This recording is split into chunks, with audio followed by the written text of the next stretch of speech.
दे त्या बाळाला, नाही तर संपवून टाकेल हिला. हत्या.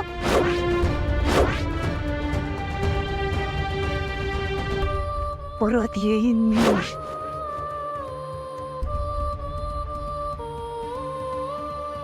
कंपनाला दे, नाही तर ठार करेन हिला. बाळ कुठे आहेत?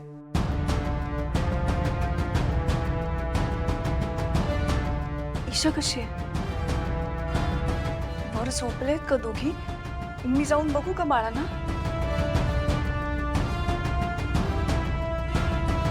आत्या, बाळ लहान राहिली नाहीयेत आता. दिवसभर घरभर नुसता दंगा सुरू असतो त्यांचा. पण आहेत कुठे दोघी?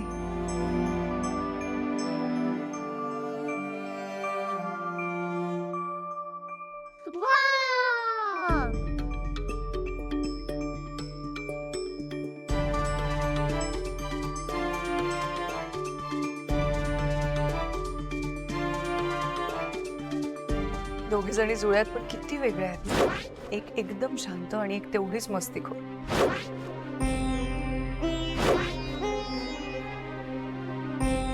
देवी आईचा आशीर्वाद आहे हा.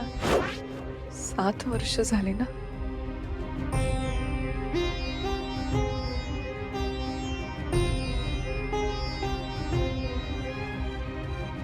आत्या, ओळखा बघू, कोण ईशा आहे आणि कोण रीमा आहे.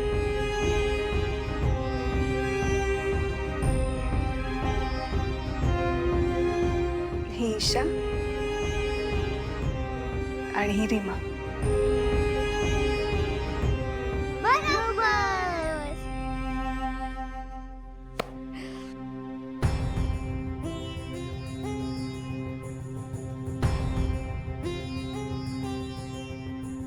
किती मोठ्या झाल्यात का दोघे.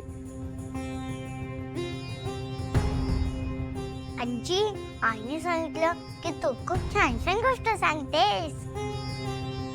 सांगशील ना मला छान गोष्ट?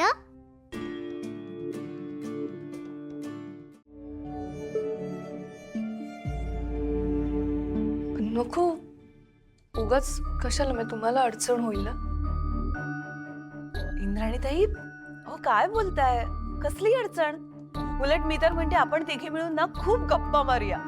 7 वर्ष काय काय घडलं ना, मी सगळं सांगेन तुम्हाला.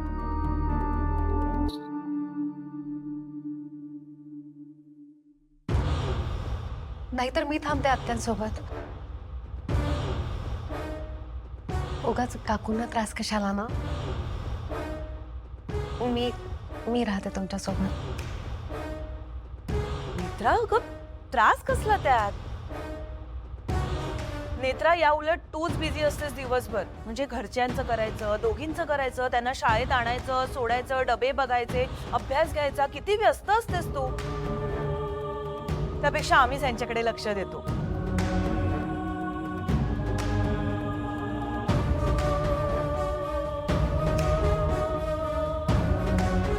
आणि मला सांग, तुला काय वाटतं? तुलाच फक्त यांची काळजी आहे?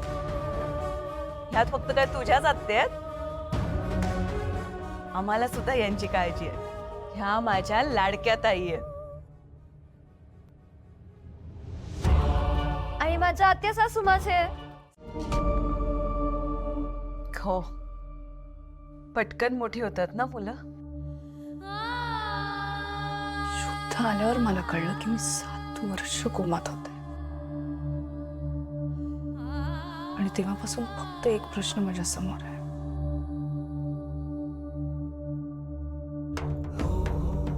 शतग्रीवचं काय झालं?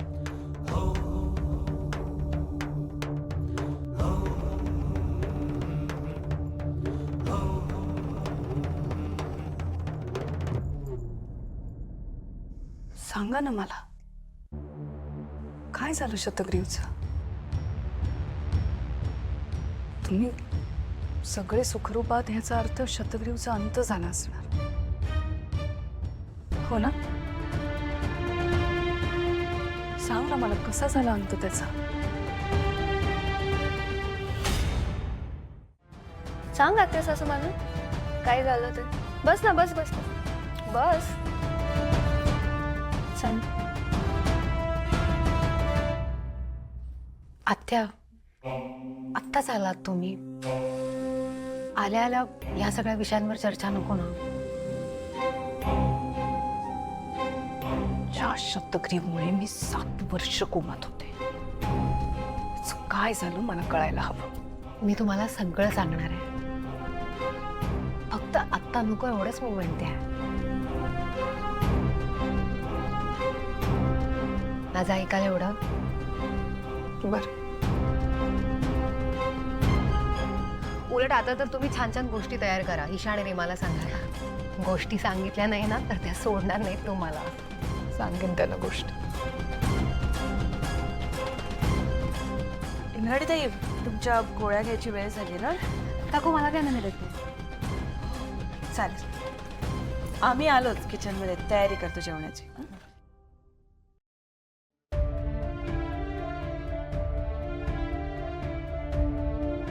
नक्की काही त्रास होत नाहीये? नाही, अजून मी तशीच दिसतेस तू. तोच प्रसन्न चेहरा.